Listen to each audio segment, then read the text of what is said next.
tout roman surtout est initiatique, parce que ça vous apprend quelque chose. C'est le paradoxe du roman, c'est-à-dire que c'est une histoire qui est faite pour vous divertir, et en même temps, je pense qu'un roman réussi, ça vous apprend des choses. Cette rencontre, notamment du divertissement et de l'enrichissement, de choses à apprendre, je crois que c'est effectivement ce côté initiatique dont vous parlez.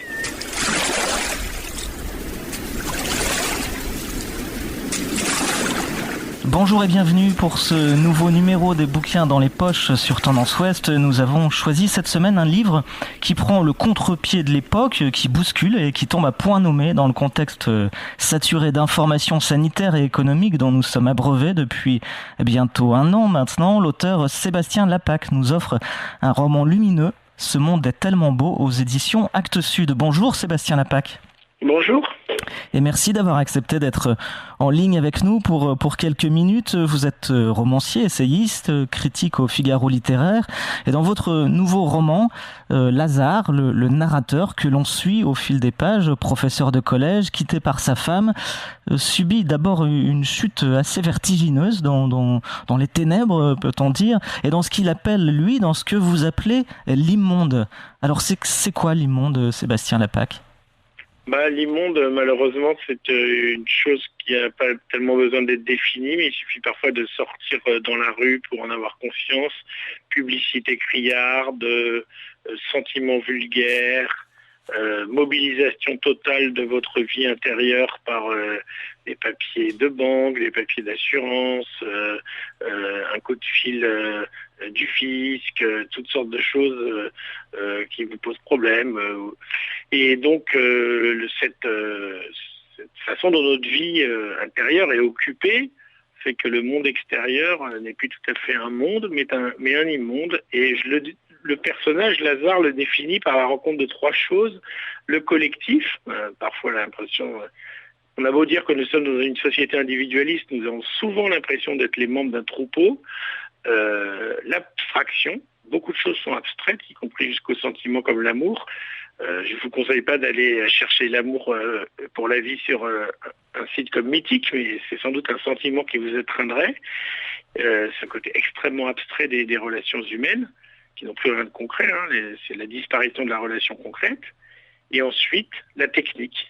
Parce que notre vie est envahie par la technique. Regardez, je pourrais avoir la chance de vous parler face à face, je vous parle au téléphone. Donc voilà, le collectif, l'abstrait, la technique, c'est 3 caractéristiques de l'immonde. Mais heureusement, Lazare ne s'en tient pas là. Oui, on va y venir. En tout cas, vous avez la plume lourde et on l'entend dans le regard que vous portez sur notre société contemporaine, dans ce qu'elle a de futile et absurde, dans peut-être son insouciance coupable. En tout cas, c'est ce que j'ai ressenti en lisant ces pages. Et puis dans sa soumission à une sorte de règne de la consommation, voire peut-être même de la surconsommation. On est sans doute maintenant dans la surconsommation. Vous avez un jugement en tout cas qui est implacable. Est-ce que notre époque est immonde, Sébastien Lapac? Vous la jugez ainsi? Oui, c'est comme ça d'ailleurs que le roman se déroule. C'est vraiment c'est pas notre époque, c'est le monde vraiment entier, c'est-à-dire ce qui peut être extérieur à l'homme et même ce qui est à l'intérieur, c'est-à-dire les sentiments qui sont colonisés par des choses négatives, des pensées mauvaises. L'amitié et sa richesse intellectuelle et humaine est très présente dans votre livre. On a l'impression que c'est peut-être même salvateur pour Lazare qui entre dans une deuxième partie du livre que vous intitulez la promesse. Et là, on sent comme une sorte de quête pour votre personnage. Il se met en route vers l'ouest. Il vit presque une odyssée intérieure. Il est en mouvement en tout cas. Il cherche. On peut dire que c'est un chercheur à un moment du livre, en tout cas après une sorte de constat implacable. Il bascule dans une quête. Oui, alors ça c'est très important. Vous avez parlé d'une chute dans la première partie du roman qui en compte 3, vous avez tout à fait raison. Vous savez, beaucoup d'histoires contemporaines au cinéma, à la télévision ou en littérature, c'est l'ascension et la chute. Et finalement, ce monde est tellement beau, c'est l'inverse. Oui, c'est pour ça que je disais que vous preniez le contre-pied de l'époque, voilà, d'ailleurs. On voit quelqu'un qui monte et qui s'effondre. Là, c'est la chute, et l'ascension. Oui. Parce qu'une fois que j'avais mis mon pauvre personnage tout en bas, je n'allais pas le laisser comme ça. Donc, je l'ai accompagné, je l'ai suivi dans sa remontée vers la lumière, donc une partie intermédiaire qui s'appelle la promesse, comme vous le dites. Donc, la promesse est porteuse de choses, mais qui ne se sont pas encore accomplies. Et ensuite, on en arrivera à la joie. Effectivement, c'est une montée vers la lumière qui passe essentiellement, comme vous l'avez bien dit, par le moyen de l'amitié, qui est sans doute une vertu aussi à redécouvrir, parce que nous avons tous beaucoup d'amis Facebook, mais avons-nous beaucoup de véritables amis au sens où le pensaient les hommes du temps passé? Je pense beaucoup au XVIe siècle, je pense beaucoup à Rabelais. Vous avez dû voir qu'il y a des petits côtés rabelaisiens dans le roman. Oui. Rabelais et ses compagnons, ou peut-être l'amitié telle qu'on peut la voir dans les familiaux du Moyen-Âge, quelque chose de joyeux, de gourmand, de fraternel, de roboratif. Ça manque un petit peu, c'est pas avec les amis Facebook que c'est fraternel et roboratif. Donc voilà, il y a peut-être une nostalgie, cette amitié joyeuse. Une amitié nourrissante aussi, Sébastien Lapaque, parce que c'est bien des sortes de provocations intellectuelles qui vont déclencher cette quête-là. C'est pas de l'amitié bisounours, pour employer un mot qu'on entend souvent. C'est une amitié virile. Ouais, vous avez raison, parce que souvent les amis les amis de Lazare sont des amis plus âgés, des aînés, et qui lui apprennent des choses. Et puis il peut y avoir une amitié aussi lumineuse avec une femme, avec Lucie, qui elle est en quête de la raison pour laquelle les moineaux ont disparu des grandes villes, notamment à Paris. Donc, elle fait une thèse d'ornithologie sur cette question, et ça le bouleverse beaucoup. Alors vous voyez parfois des plus âgés, mais l'amitié c'est l'autre, hein. Donc l'autre il est plus vieux que vous ou plus jeune. C'est pas la quête du même, c'est une quête dans laquelle notre époque a l'air souvent de se lancer de manière effrénée. On peut dire que c'est l'amitié qui le sauve, au-delà de le mettre en mouvement dans cette quête. C'est l'amitié qui sauve Lazare d'une certaine manière? Il me semble, oui. Il me semble qu'il est dans une espèce de tristesse du vide. Il se rend compte que l'immonde est qualifié par le vide, et je crois qu'effectivement, parce qu'il y a beaucoup de personnages dans ce livre, comme vous l'avez vu, des amitiés variées en plus. C'est pas, alors l'amitié, souvent on pense que, vous vous souvenez du mot de Montaigne, hein, parce que c'est lui, parce que c'était moi, le chiffre de l'amitié, on peut avoir tendance à penser que c'est le 2. Mais parfois l'amitié peut être des rencontres sans nombre aussi. C'est pas innombrable, mais il y a quand même beaucoup d'amis différents. Son mouvement, Sébastien Lapaque, il l'opère vers l'ouest, et j'ai l'impression, à vous lire, que c'est pas un hasard. C'est-à-dire qu'il part pas vers l'est, il part de Paris, précisément, vers l'ouest. Pourquoi cette direction vers le coucher du soleil? Bah oui, voilà, c'est ça. C'est-à-dire que c'est quand même cette quête, cette marche de Lazare tout au long du livre, c'est une marche plus loin vers la lumière, et ce n'est pas en marchant. Alors c'est vrai que j'ai symbolisé ça sans vraiment y penser, puis une fois que j'avais fini, j'ai pensé à quoi ça représentait. Pourquoi, quand on cherche de la lumière, on va vers l'ouest? J'ai pas besoin de vous l'expliquer, vous qui êtes normand. Mais c'est parce qu'effectivement, c'est pas en allant vers l'est qu'on va trouver de la lumière, puisqu'on va marcher vers le soleil levant, et c'est on en trouvera au contraire la nuit. Et si on marche vers l'ouest, on trouvera de la lumière, et j'ai trouvé que c'était intéressant. Enfin, j'ai fait ça peut-être instinctivement, mais c'est évident, hein, c'est pas moi qui ai inventé cette chose, parce que ça arrive dans de grands livres qui soient. Moi, je pensais aussi parfois dans le roman américain, c'est pourquoi c'est une course vers l'ouest. Hein. La course vers l'ouest, c'est toujours une course vers sa lumière, vers la lumière, vers sa lumière, vers la vérité. Et donc effectivement, il est à Paris, dans cette espèce de moment intermédiaire. La promesse, et un ami lui conseille d'aller au bout du monde, dans le Finistère, chez un ami. C'est pas exactement décrit géographiquement, je sais pas si vous avez reconnu où c'était, c'est un peu secret, c'est sur la presqu'île de Crozon, les noms ne sont pas donnés. Et là, il trouve beaucoup d'amitié, beaucoup de lumière dans cette troisième partie du roman qui s'appelle La Joie.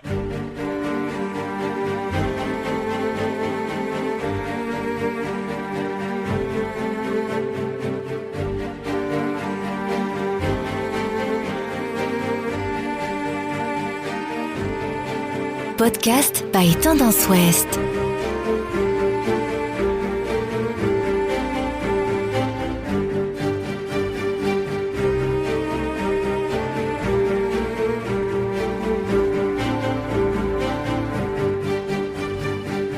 Est-ce qu'on peut parler de conversion ou non? Ah oui, il me semble que c'est un roman de conversion, mais de diverses conversions à diverses vérités d'ailleurs, qui ne sont pas nécessairement contraires. Il y a ce personnage de Denis central qui revient au judaïsme de son enfance. Et quant à Lazare, lui, il revient au christianisme de son enfance, qu'il a grandi à Chartres. Donc c'est intéressant, Chartres par rapport à Paris et la Bretagne, c'est le mi-chemin en fait. En fait, Chartres, on ne sait pas si c'est du côté de la Bretagne ou du côté de Paris, c'est sur la route, c'est vers l'ouest, mais à mi-chemin. Et il va vers l'ouest un peu plus loin. Et il y a ce souvenir de son enfance, et il se souvient un peu de son indifférence quand il passait devant cette cathédrale. C'est quand même bizarre d'être indifférent à la cathédrale de Chartres. Et il rentre dedans avec une passion un peu nouvelle. Et ensuite, quand il est en Bretagne, il rencontre un moine bénédictin. Vous voyez, si j'avais situé cette dernière partie en Normandie, j'aurais volontiers choisi l'abbaye de Saint-Vendry. Et je pense que d'ailleurs... Ou le bec est loin d'ailleurs, oui. Les bénédictins aiment bien la Normandie. Ouais, voilà, c'est ça. Mais il y a malheureusement moins de moines et moins de jeunes moines au bec et loin aujourd'hui. Et parce que c'est qu'un jeune moine qui discute, plus jeune que lui. Et il est émerveillé de voir ce jeune homme qui a choisi la lumière et la joie, sans aucune idée de retour, sans regret. Et le père Odon qui lui parle. Donc, mais l'abbaye qui est décrite dans mon roman, elle n'est pas sans trait commun avec l'abbaye de Saint-Vendry, si vous voulez savoir la vérité de ce livre. Mais c'est un roman, hein, c'est-à-dire que c'est une histoire feinte, écrite en prose, une vraie œuvre d'imagination. Il n'y a pas de personnage double. Voilà, j'ai tenté de faire une œuvre d'imagination. Enfin, je me suis efforcé de faire une œuvre d'imagination en ne faisant pas des décalques de personnages existants, ni même de lieux existants. Je trouve ça intéressant de laisser de l'imagination jouer sa partie en inventant des lieux qui n'existent pas. Alors la cathédrale de Chartres, pardon, je ne peux pas l'inventer. On ne pourra pas faire mieux que ce qu'ont fait les hommes avant nous. Mais voilà, ce monastère en Bretagne est imaginaire. Ce képos, ce jardin donc, qui se retrouve est imaginaire. Des tas de moments de rencontre qui sont imaginaires dans ce roman. Et le frère Odon est une rencontre de plus. On a l'impression, Sébastien Lapaque, chaque rencontre donne un niveau dans l'ascension, enfin que chaque rencontre apporte son lot de découverte d'un pan nouveau de l'humanité et de la spiritualité aussi. Tout à fait. Il y avait l'idée de construire le livre comme une fusée à 3 étages. En bas, on est dans des amours humaines trop humaines. Au milieu, on a une sorte de sagesse. Et après, au dernier étage, on essaye d'être dans la réelle présence, dans le divin. En tout cas, dans les traces du divin, chaque personnage ayant une relation pas tout à fait nécessairement la même avec ces traces de divin ou avec cette présence du divin. Vous évoquiez le képos, hein, ce jardin, et puis l'ornithologie aussi, avec l'étude des oiseaux tout à l'heure. La nature, un peu comme en opposition aux seules jouissances matérielles exaltées par nos sociétés, hein, joue un rôle essentiel dans la recherche de Lazare. Elle est loin d'être absente de ce livre. Elle est presque un personnage, cette nature. C'est vrai, hein, parce qu'il y a oui, même s'il y a beaucoup de créatures dans ce roman, parmi ces créatures, il y a beaucoup d'animaux. Beaucoup d'oiseaux, des chevaux, un chien.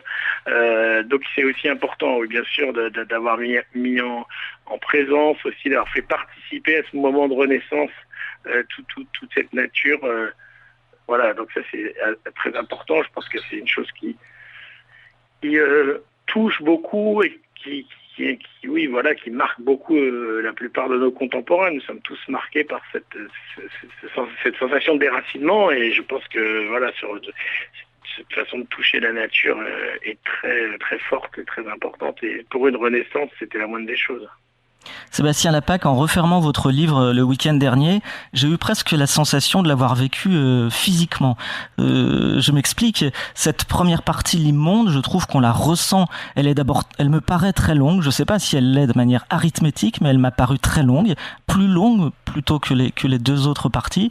On la sent vraiment sur ses épaules comme quelque chose qui devient de plus en plus sombre, avec une sorte de constat implacable. Et puis cette marche vers la lumière, on la ressent aussi, et on ferme le livre avec une sorte de grande joie, en tout cas quelque chose de très apaisé.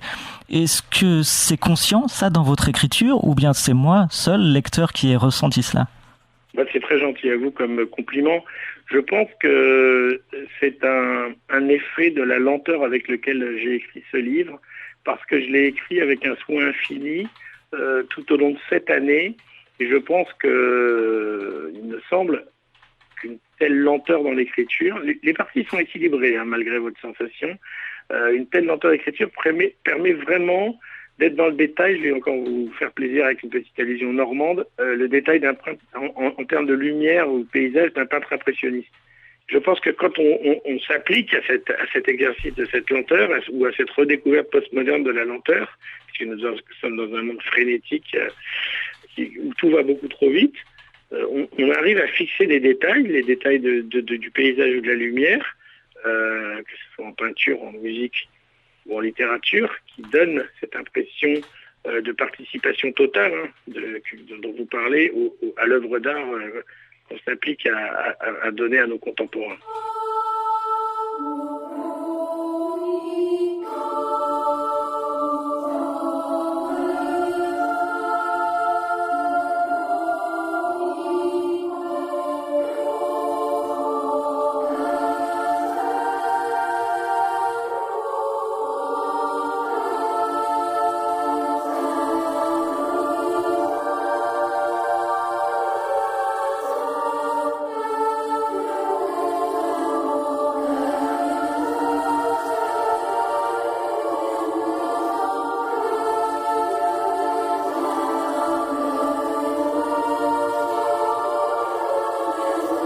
Podcast by Tendance Ouest.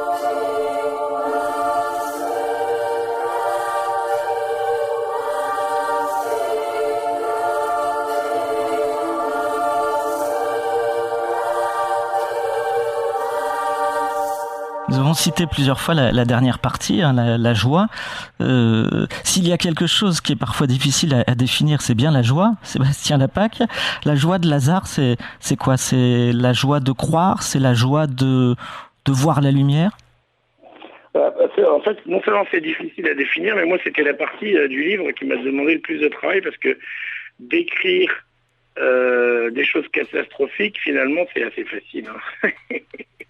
Mais il suffit d'ouvrir les yeux, c'est ça? On peut toujours forcer dans l'épouvante, c'est jamais difficile. Ouais. Mais en fait, d'écrire des belles choses, d'écrire la joie, c'est difficile. Ça m'a pris beaucoup de temps. Je crois que la joie, c'est une sorte de chanson douce, comme le chant le plus pur de son être. Voilà, c'est une chanson, et comme si tout d'un coup, la vie devient une chanson. Je crois que c'est un peu ça ce qui se passe pour Lazare. Il a envie de... J'ai changé mon deuil en une danse. Voilà ce que lui dit son ami Denis, mais c'est ça, quand on se met... si vous avez envie de danser quand vous marchez dans la rue, c'est que vous êtes joyeux. D'ailleurs, on passe, en lisant le livre, on passe vraiment d'une sorte de lourdeur à une vraie légèreté. C'est vraiment le cheminement que l'on fait avec votre livre. Page 316, Sébastien Lapaque, vous écrivez « J'avais fini par comprendre que la joie sans fin, c'était la route elle-même ». Ah oui, bien sûr, oui. C'est une invitation, ça? Tout à fait, bien sûr, oui, c'est ça. C'est-à-dire que le fait même de chercher la joie vous rend joyeux. C'est simple, en fait. Alors, il y a une chose qui m'a frappé et que j'ai beaucoup aimé, je crois que j'ai beaucoup souligné dans votre livre. Je pourrais plus l'offrir maintenant, sans doute. Vous avez des sentences assez définitives. Alors, j'en prends une comme ça, mais il y en a beaucoup. Page 241, vous écrivez « Les mots d'aujourd'hui n'avaient plus d'honneur ». Vous avez beaucoup de sortes de fulgurances de cet ordre-là, et qui, je trouve, font aussi la richesse de ce livre. Ce sont effectivement des fulgurances, ou c'est le fruit de réflexion? Les deux. Vous savez, c'est aussi mon enracinement dans la littérature classique, les moralistes français du XVIIe siècle, La Rochefoucauld, et même Pascal, La Bruyère, c'est-à-dire la forme brève. C'est à mon admiration pour la forme brève. Alors un roman, c'est la forme brève, mais la capacité à glisser, c'est la forme longue, pardon, excusez-moi, vous avez compris, mais la capacité à glisser de la forme brève à l'intérieur de la forme longue est toujours un plaisir. C'est un plaisir d'écrivain héritier de l'héritage classique de la littérature française. Ouais. Même si parfois c'est un peu surfait, Sébastien Lapaque, mais est-ce qu'on peut dire que votre roman est quand même vraiment de l'ordre du roman initiatique ? Bon, sans doute, tout roman surtout est initiatique, parce que ça vous apprend quelque chose. C'est le paradoxe du roman, c'est-à-dire que c'est une histoire qui est faite pour vous divertir, et en même temps, je pense qu'un roman réussi, ça vous apprend des choses. Et cette rencontre, vous avez raison avec ce mot initiatique, cette rencontre entre le divertissement, au sens le plus noble, quelque chose qui vient de vous évader, de vous promener, de connaître d'autres paysages que ceux qui vous sont familiers, d'autres situations qui sont celles de votre quotidien. Cette rencontre justement du divertissement et de l'enrichissement, de choses à apprendre. Je crois que c'est effectivement ce côté initiatique dont vous parlez. Ce monde est tellement beau. C'est un tellement beau titre, Sébastien Lapaque, celui vous avez vu que c'était la première de votre phrase ouvrage. Que j'ai écrite. Oui. J'avais d'autres idées de titre, mais en fait, j'ai écrit cette première phrase et mon éditeur m'a dit, mais finalement, le bon titre, c'est la première phrase que tu as écrite. Ah bon, alors nous allons prendre ce titre. Alors je ne vais pas raconter tous les lieux du livre, Sébastien Lapaque, on va laisser nos auditeurs dévorer cet ouvrage qui est extrêmement bien écrit dans une belle langue limpide, riche de vocabulaire, d'intelligence. Il y a un lieu quand même dont j'ai envie de parler avant que l'on se quitte, ce sont les cafés, les bars, ces lieux sociaux. On parlait de réseaux sociaux tout à l'heure. Là voilà de vrais lieux sociaux. Alors aujourd'hui ils sont fermés, ils tiennent une place vraiment importante dans votre roman et avec ce personnage. Vous qui êtes, je crois, chroniqueur à la Revue du Vin de France, qui avez préfacé un certain nombre de livres de cuisine, comment vous vivez la fermeture de ces lieux de vie et de ces vrais réseaux sociaux du réel ?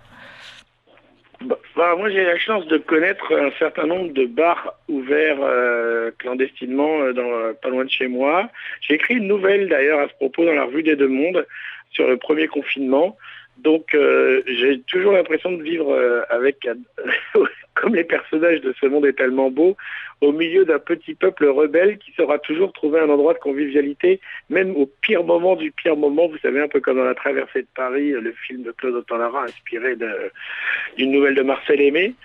Non, je trouve ça trêve de plaisanterie, et je veux pas en plaisanter. Je pense que c'est surtout extrêmement difficile pour tous ceux qui sont privés de leur travail, et puis pour beaucoup de gens seuls, qui par exemple, il y a beaucoup de personnes qui sont des veuves ou des veufs qui vont au café le matin pour discuter, prendre leur petit café, lire le journal, et qui sont aujourd'hui condamnés à rester chez eux, qui s'amusent pas comme moi à trouver des bars clandestins. Et non, je trouve ça très triste. Alors après, pour en juger politiquement, j'ai vraiment pas tellement d'idées. Je pense que les restaurateurs avaient fait beaucoup d'efforts au mois de juin avec les gestes barrières, le gel hydroalcoolique, du plexiglas sur les tables, d'avoir enlevé des tables pour pas que les gens soient trop serrés. Voilà, il m'avait semblé qu'ils ont fait énormément d'efforts pour que la vie continue malgré cette épidémie de coronavirus. Bon, apparemment, nos autorités politiques ont considéré que c'était des endroits dangereux. Bon, avant-hier, j'ai pris le train.